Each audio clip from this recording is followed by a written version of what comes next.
We must also turn to the invaluable Mr. Worth for an engrossing picture of a French government in action.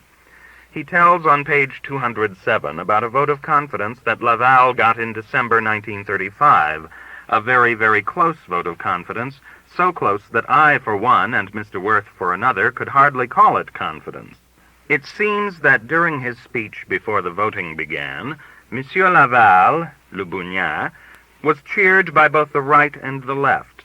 Neither the right nor the left believed in Laval's sincerity, Mr. Worth adds, just to mix me up. Now, Monsieur Laval's speech was a strongly pro-League speech, such a pro-League speech as had not been heard before. A perfect League speech, Mr. Worth calls it. You can imagine Mr. Worth's surprise then, and Monsieur Laval's, and the League's, and mine, when everybody who believed in what Monsieur Laval was saying voted against him, and all the anti-League men voted for him. Says Mr. Worth, those who should have been revolted by his speech voted most readily for Laval. Those who should have been deeply impressed by it refused him their confidence. At this point in his book, Mr. Worth begins, naturally enough, to ask his readers what the hell happened. How indeed, he writes, did Laval get a majority at all? For the majority of the House was unquestionably hostile to him.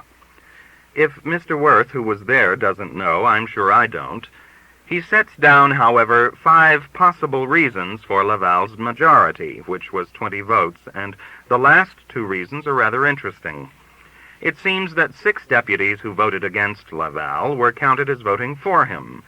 Furthermore, there is a drawer or a shelf or something in the Chamber of Deputies, which Mr. Worth says is known as the armoire à confiture, or jam cupboard.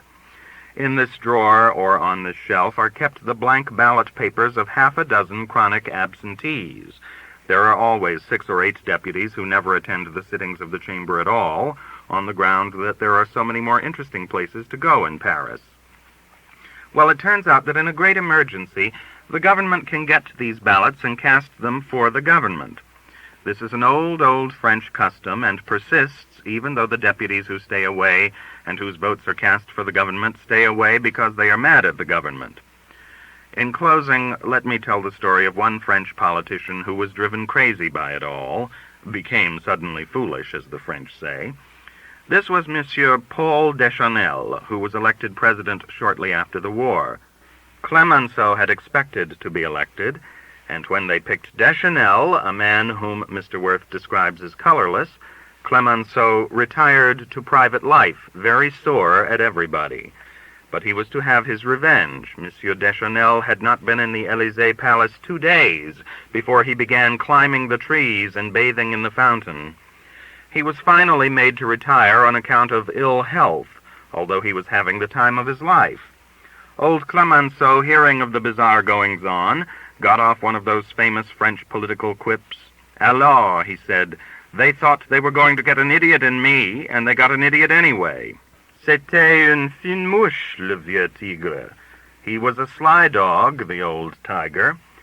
It is interesting to note that mouche, in the sense used here, means dog, although it ordinarily means fly. It also has some other meanings, which I thought might interest you. It means speck, beauty spot, a short imperial beard, the button of a foil, the bullseye of a target, a river passenger steamer, an advice boat, a spy, a parasite, a dun, an unfortunate person, impatience, anger, and a game of cards also known as loo. No wonder the French get mixed up. La FLEUR des Guides Francais. If you are going to drive a car around France, you have to get a Guide Michelin. Even if you are going to ride on trains or walk, you ought to have a Guide Michelin, but if you are going to drive, you really have to have one. This marvelous volume of more than 1,000 compact pages has been coming out every year since 1905. When it was 30 years old, it was completely reviewed in these pages, The New Yorker, but I think it ought to be noticed every 3 years anyway, for the benefit of those thousands of people just coming of tourist age, some of whom are quite nice. It costs 25 francs, which is cheap enough for a priceless book. You can buy one at almost any bookstore or newsstand in France. I got mine in the ship shed at Le Havre last summer. Without it, I would be lost. This is as good a place as any to say that I am not lost without a Baedeker. I also get along perfectly without those fly-away-with-me travel books your niece wrote, and the France volume of my own aunt's Here We Go Again series. The Guide Michelin leads you with a wise and experienced hand into every big city and sizable town, and into hundreds of hamlets of the Republic. Its greatest service is this: it tells you where the best hotels and restaurants are, and what each chef and sommelier prides himself on. There are 100 other facts. You can find out at a glance what sights are worth seeing, when the local fairs and carnivals take place, whether there is golf or tennis, what it costs to put your car in a garage, and where you can park and where you can't. Much of Michelin's information is conveyed by means of printed symbols the size of a pinhead. A tiny man in a rocking chair, placed after the name of a hotel, means it is located in a quiet quarter. A tiny candle in a holder means there is no electricity. There are excellent maps, too, and these have their own signes conventionnels, so that you can instantly tell where the cathedrals, the ruins, the post offices, the grade crossings, and the streetcar lines are, and whether there is a theater, a hospital, a street lined with trees, a wonderful view, or a seaplane base. Let us take the town of Dijon, for example, and see what Michelin has to say about it. Dijon, we learn, is in the Côte d'Or, has a population of 86,544, and if you want to park your car longer than 15 minutes, you have to put it in a parking lot. The city is renowned for its gastronomical fair, held every year from October 30th to November 14th. There is no parking at all on the Rue de la Liberté, as far up as the Brasserie du Miroir. Traffic is prohibited in certain sections of the Street of the 26th Dragoons on Market Day, Friday. The places to see are the museums, the Palais des Beaux-Arts, the old palace of the Dukes of Burgundy, etc. After this comes a list of the automobile agencies of the town, where you can go for repairs and accessories: Hispano, Unique, Talbot, Lancia, Hotchkiss, Lisson, Voisin, Peugeot, Delarge, Bellier, Panhard, Buick, and Chevrolet. The section on restaurants is the most interesting because Dijon is the headquarters of the gourmets of France and the gateway to the Burgundy wine country. It's hard to make up your mind where to eat in Dijon. Monsieur Racouchot's aux Trois Faisans invites you with Suprême de Brochette Dijonais, Coq au Chambertin, Pois glacé Belle Dijonais. Vin, Gevrey Chambertin comme au Moine, 1929, Meursault Chambre, 1933. Monsieur Mallard's Grand Taverne offers jambon du Marvin à la lie de Bourgogne, escargot à Meursault, création terminus, coq à Chambertin, vin, chambol Musigny, Romanée Conti. We picked from Michelin's list, the night we were in Dijon, Monsieur Bonny's au Chateaubriand, Chateaubriand Muret d'Anguille, Poulet au Chambertin, vin, Vosne Romanée, 1928, Hospice des Bonnes, 1919. You can come out of any of these restaurants filled with fine food and glowing with great wine for about $1.50 per person. To Mr. Ford Maddox Ford, whose long, rambling essay called Provence you would do well to take with you to southern France when you go, only the small restaurants are worthwhile, the ones that require a little erudition and a knowledge of back streets to find. I feel he would regard many of Michelin's selections as what he calls gilded palaces, which none of them really are. Among those who have lived in France for many years, it is high heresy to think in terms of dollars. One either pays from 5 to 20 francs for a meal, which is decent and proper, or from 20 to 60, which is unholy. I have had some wonderful unholy meals in France for $1.50 or $2. I will always, I am afraid, think of francs in terms of dollars when it comes to eating. The rise and fall of the franc, I might put in right here, cause a certain havoc and confusion among some of the guidebooks. There is a pamphlet, for instance, called Les Hôtels du Tourisme en France, published by a government organization known as Centre National d'Expansion du Tourisme, du Thermalisme et du Climatisme, all of that. I have the 1937 edition, but I never use it. It gives a list of French hotels and the prices they charge for rooms. An explanatory note in English says that the owners and managers of these hotels pledged themselves during the month of October 1936 to adhere strictly to the rates published in the official hotel guide. That is, to adhere to these rates during 1937, since the book is dated with a big 1937 on the cover, which bears in large type the words Prix Garanti. Surely, 90% of these hotels nevertheless raised their rates after May on account of the depreciation of the franc. One of them, where I stayed in Paris, pledged in this guide that its maximum rate for a room for 2 persons would be 50 francs a day, but I paid 90 francs for such a room there in September. When I showed the manager of this hotel the official hotel guide and the pledge and his rates, he smiled pleasantly and said to pay no attention to that book. It was just the official government hotel guide, full of rates and pledges, signifying nothing. Let us go back again to Michelin, which pledges you no pledges. If you were going to use the Michelin guide only for its list of Paris restaurants, about 120, not counting hotel dining rooms, it would be worth the price. The editors use from 1 to 3 stars in grading restaurants as to merit of cooking. 6 Paris restaurants, it might interest you to know, get 3 stars. Une des meilleures tables de France vaut le voyage, le fleur de la cuisine française. These 6 are La Rue, Tour d'Argent, La Pérouse, Café de Paris, Lucas Cardon, and Foyot's, which closed its doors forever in October. This starring system, by the way, is also used for the antiquities of the various towns, or for what Michelin calls intérêt de curiosité. Thus, 3 stars mean that an antiquity is très vivement recommandé, 2 stars recommandé, 1 star intéressant. If a place is merely listed without any stars, it should really be seen anyway, the preface says.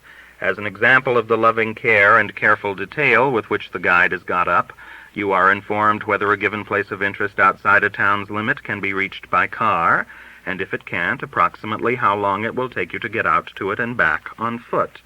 This does not include, the preface thoughtfully adds, the time of visiting or appreciating the places of interest. Truly a wonderful, a monumental book, the Guide Michelin. It is got out by the Michelin tire people, and of course it advertises Michelin tires as it goes along, but how gaily and unobtrusively.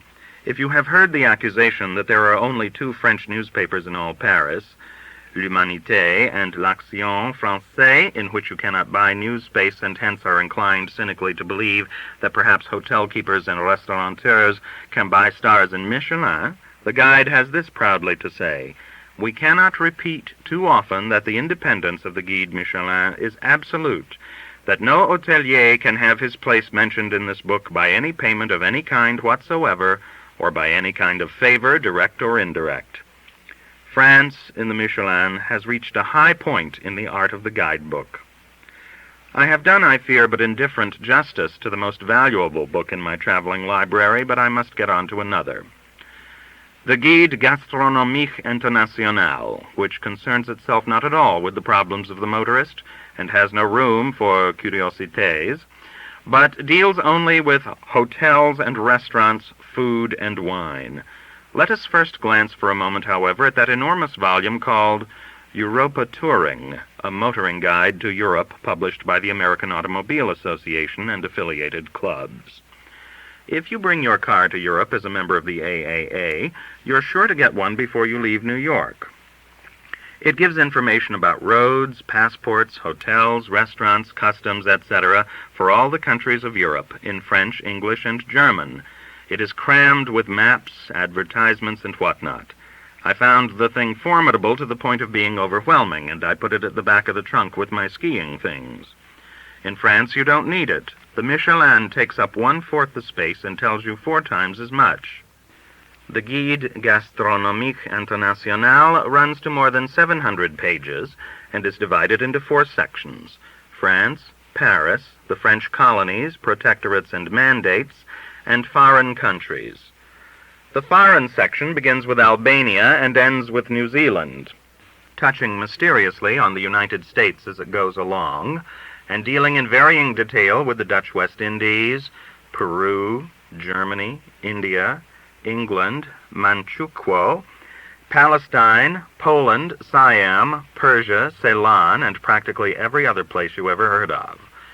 Lacking the fine accuracy and the calm judgment of the Michelin, floundering a bit, stopping now and again for an anecdote, it is nevertheless a fascinating book, interesting to compare with the other guide as you go through France. It lists some 250 places to eat in Paris, and has a 4 instead of a 3-star system for restaurants. Of the Paris restaurants that win Michelin's highest award, only 4 get Gastronomique's Blue Ribbon: La Rue, Tour d'Argent, La Perouse, and the lamented Foyot. But Gastronomique believes that the fleur of the cuisine française may also be found at L'Escargot, 38 Rue Montorgueil, Prunier, cheers from the American tourists, and a place listed as Restaurant Cambre, 41 Rue Saint-André-des-Alpes. This last is listed by Michelin as Chez Vincent, 1 Rue Éperon, 1 star. It is actually located on the corner of the 2 streets, and the only name on the place when we found it was Maurice Allard, or so I and the lady who travels with me are prepared to swear. But that is another story, and as you see, a pretty confusing one. It is a tiny place and was so crowded we couldn't get in. Far and away the most interesting part of the Guide Gastronomique, I have a 1936 edition, never having been able to find a more recent one, is its section on the United States. This starts, amazingly enough, with Bakersfield, California, and ends with Wilmington, Delaware. Exactly 30 other places are mentioned in between: Beverly Hills, Boston, Briarcliff, Burlington, Cheyenne, you should eat at the Plains Hotel there, Chicago, Denver, Detroit, Fort Worth, Gloucester, Grand Canyon, Hollywood, La Jolla, Lynbrook, Long Island, Los Angeles, Newport, Maine, New York, New Orleans, Palos Verdes, Pasadena, Paso, Portland, Oregon, Riverside, I don't know what state, but the Mission Inn is recommended, San Antonio, Santa Barbara, San Diego, San Francisco, Seattle, Washington, D.C., and Wichita. 14 eating places are mentioned in San Francisco, one of them, the White House Hotel, rating 1 star for food. In Los Angeles, where 15 places are listed, 1 star each goes to the restaurant Auber's, Al Levy's Tavern, and the Mona Lisa restaurant. I leave the soundness of these judgments to whoever may be interested. In Chicago, Gastronomique feels only 2 places are worth mentioning, the Blackstone and the Drake. The Blackstone, we are told, is not modern, but is very pleasant, and incontestably the plus chic place in the city. For the convenience of the traveler, most of the towns and cities are located in that wild, free manner which is in the very best French tradition. Thus Chicago is 100 miles south of Milwaukee, 275 miles west of Detroit, 300 miles northeast of St. Louis. Washington is 225 miles northwest of New York, 200 miles southeast of Pittsburgh, 600 miles northeast of Atlanta. New York, in case the French voyager leaves his ship at quarantine and gets lost, is 200 miles southwest of Boston and 225 miles northeast of Washington. Lynbrook is simply opposite New York. Anyone could find Lynbrook. Seattle and New Orleans are not located. Too difficult. It would just be confusing. La cuisine of New York naturally comes in for the most comprehensive appraisal. 50 restaurants and hotel dining rooms are mentioned in this great city, 225 miles northeast of that very Washington, which is 225 miles to the northwest. No place gets 4 stars or even 3, but 8 get 2 stars. The Caviar, Crillon, Cyrano, Madison Hotel, Marguerite, Passy, 28 East 63rd Street, Plaza Hotel, and Voisin. Those two gastronomiques are the great places, les meilleures tables de New York, rating 2 stars more than Childs, which is merely listed, and 2 fewer than La Rue, Tour d'Argent, etc. in Paris. I hope this straightens everything out for you. There are a number of interesting honorable mentions, no stars, among them the Hotel Blackstone, which the traveler is assured will be found at the corner of 50th Street and 58th Street, Francis Tavern, Près de Wall Street downtown, and named apparently after that great republic 58 miles east of London and 378 miles northwest of Portugal, and Horse Grill, for which no address is given, but which I have figured out must mean the Old White Horse Tavern. Its excellent steaks and few well-chosen bottles are mentioned. There may be a horse grill in New York for all I know, but if so, I've never been in it.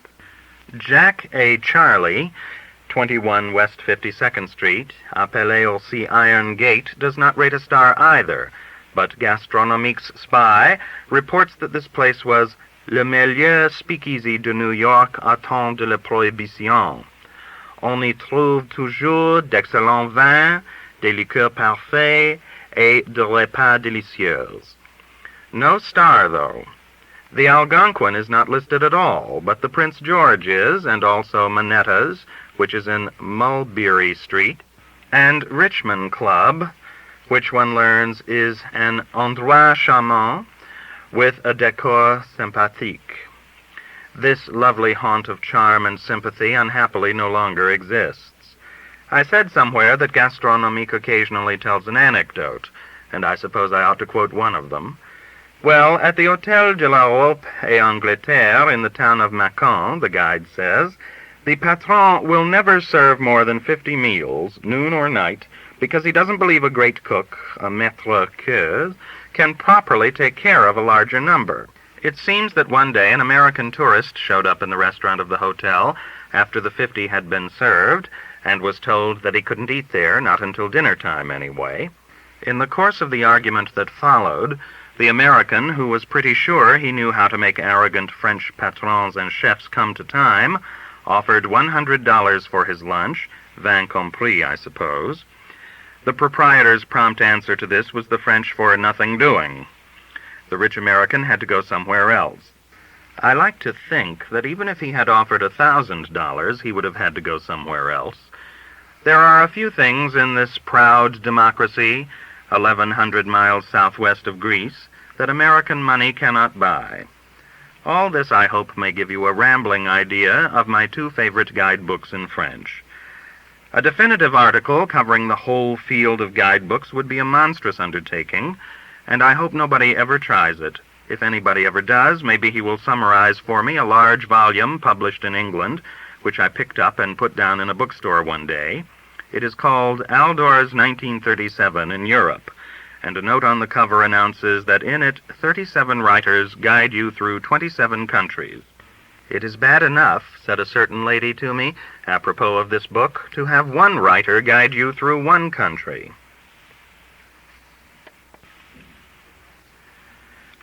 A Ride with Olympi. Olympi Semyontsov called me Monsieur because I was the master of the Villa Tamisier, and he was the gardener, the Russian husband of the French caretaker Maria. I called him Monsieur, too, because I could never learn to call any man Olympi, and because there was a wistful air of ancien régime about him. He drank Benedictine with me and smoked my cigarettes. He also, as you will see, drove my car. We conversed in French, a language alien to both of us, but more alien to me than to him. He said gauche for both right and left when he was upset, but when I was upset I was capable of flights that put the French people on their guard, wide-eyed and wary. Once, for instance, when I cut my wrist on a piece of glass, I ran into the lobby of a hotel, shouting in French, "I am sick with a knife!"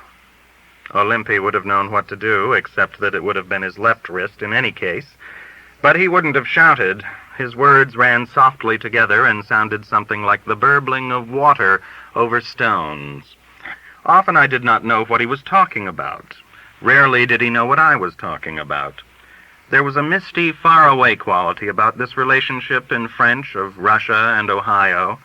The fact that the accident Olympy and I were involved in fell short of catastrophe was, in view of everything, something of a miracle. Olympy and Maria came with the villa my wife and I rented on Cap d'Antibes. Maria was a deep-bosomed, large-waisted woman, as persistently pleasant as Riviera weather in a good season. No mistral ever blew in the even climate of her temperament. She must have been more than 45, but she was as strong as a root. Once when I had trouble getting a tough cork out of a wine bottle, she took hold and whisked it out as if it had been a maidenhair fern. On Sundays her son came over from the barracks in Antibes, and we all had a glass of white Bordeaux together. Sometimes the Semyontsovs' wine, sometimes our own. Her son was 18, and a member of the 6th Regiment of Chasseurs Alpins. A tall, somber boy, handsome in his uniform and cape.